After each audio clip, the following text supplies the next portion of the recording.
grade. This is your work for math, April the 16th. We're on lesson 91.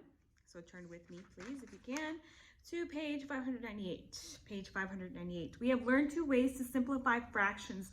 We talked about this previously in prior lessons here that we've learned through online learning here. We've learned two ways to simplify fractions. We have converted improper fractions to whole numbers or mixed numbers, and we have reduced fractions. In some cases, we need to use both ways. To simplify a fraction, consider the following story. All right, let's look here. After the party, some pizza was left over. There was 3/4 of a pizza in one box and 3/4 of a pizza in another box. Altogether, how much pizza was in the two boxes? So here we have an example. There was 3/4 of a pizza. These are your fourths here and 3/4 here. Okay, when we add these two up, fifth grade, 3/4 plus 3/4 would give me 6/4. Now remember, whenever you have a number, a big number over a smaller number in a fraction, that means you have an improper fraction. So what do I have to do here? You must simplify it, or you must reduce it to its lowest term. One way to do that is, of course, when we see the sum of an improper fraction like this, is to divide it. We divide the numerator by the denominator and write it as a mixed number. Here I have divided 6 divided by 4. 6 divided by 4 would be 1. 1 times 4 is 4. 6 minus 4 is 2. So how would I write this as a mixed number? Well, I would write the quotient as a whole number. I would write the remainder as my numerator, and then I would write my the number I divided by 4 there. All right, or put it as a denominator there. So ignore this for now. However, I have 1 and 2/4 here. That's okay to have. If you have the answer and you say that's the answer, you're wrong, because I could still reduce 1 and 2/4 to a smaller fraction. You say, how is that possible? Well, I can divide the fraction by a number that both of these two can be divided by. All right. So one way to look at it, if you were to put these three pieces together, let's suppose that we have, I'm going to put it right here above this one. Let's suppose that we put these three together.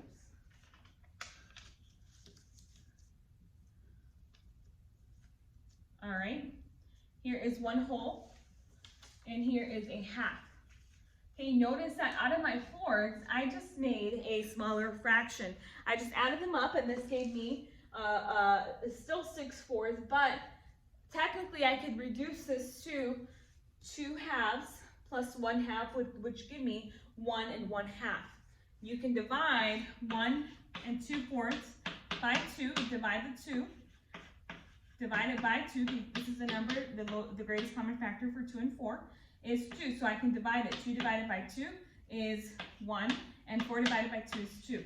I just put my whole number there, and that gives me the answer. But notice how I know it's correct, because 1/2 circles, I use 3 of them instead of using 6 of the 1/4 to reduce that fraction. All right, so that simplified answer to 3/4 plus 3/4 is 1 and 1/2. Okay, use fractions to explain why 1 and 2/4 and 6/4, 1 and 2/4 equals 6/4. Now we just did that. I don't necessarily need you to answer that on your paper, but I want you to look at example 1. Example 1. Write 8/6 as a mixed number in the lowest terms. All right, write 8/6 as a mixed number in its lowest terms. So here I have 8/6. So I must divide this. 8 divided by 6. 8 divided by 6 is 1. 1 times 6 is 6. Okay, 8 minus 6 is 2. So my remainder is 2. How would I write this as a mixed number? Okay, how would I write this as a mixed number? Okay, I would write it 1 and 2 over 6. However, I can still simplify this. Okay, how would I simplify this? How would I simplify this? Okay, I can divide by 2, the fraction by 2. Okay, 2 divided by 2 and 6 divided by 2. 2 divided by 2 is 1, and 6 divided by 2 is 3. So my answer, I put the whole number there. Don't forget to put your whole number, is 1 1/3. I just simplified that mixed number into its lowest terms. All right, does that make sense, 5th grade? All right, let's go to example 2. Example 2, the dictionary is 1 7/8 inches thick, and the thesaurus is 1 3/8 inches thick. If the two books are side by side, how thick are they all together? So I'm going to add these two first. Okay, 1 7/8 plus 1 3/8. Okay, remember, you add up the whole numbers first. 2, 1 plus 1 is 2. 7 plus 3 is what? Is 10. And 8 plus 8 is obviously 8 there. Okay, now here I end up with a mixed number plus a improper fraction. So how can I convert that into, first of all, I have to worry about the whole number here. Not the whole number, I'm sorry, the improper fraction. So ignore the 2 for now. Okay, pay attention here, because I think I haven't quite explained this yet. So I'm going to divide 10 divided by 8. Okay, ignore the 2 again, like I said. 10 divided by 8 is 1. 1 times 8 is 8. 10 minus 8 is 2. So my new fraction for 10 over 8 is 1 2/8. Okay, so I'm basically adding 2 plus 1 2/8 together. 2 wholes plus 1 2/8. So let's finish this fraction here. 2 plus 2 wholes plus 1 2/8 would give me 3 2/8. However, look at this fraction. I hope you can see it here on the board. Okay, look at this fraction. 3 2/8 is technically a fraction I can still reduce. Okay, so 2/8 is what I could reduce. Let's reduce this. What number can I divide by this fraction to make it a smaller fraction? Very good, by 2. Notice how a lot of these are divided by 2. 2 divided by 2 is 1, and 8 divided by 2 is 4. My answer would be 3 1/4. 3 1/4. Just by reducing that to its lowest terms. All right, you're going to do modeling, and I want you to do this on your own. This might help you with improper fractions here. So materials needed: if you have your fraction manipulatives saved from investigations 2 and 3, go ahead and take those out. Use these fraction manipulatives to model each problem below.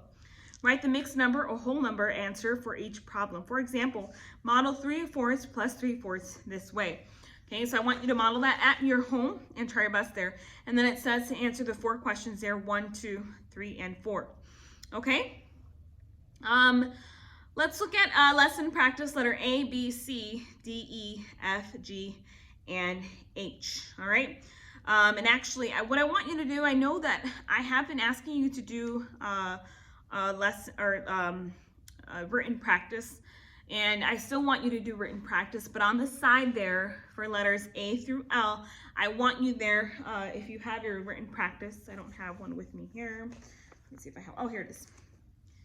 Okay, if you look at your written practice here, form, I want you to write the answers here if you can, okay? If you can do that for me and write the answers there. I don't need anybody texting them to me, but I would like to see lesson 91 and see the answers that you put down for lesson 91, lesson practice, sorry, and then you're going to do written practice numbers 1 through 30, okay? All right, have a good rest of your day, and we'll talk to you soon. Bye-bye.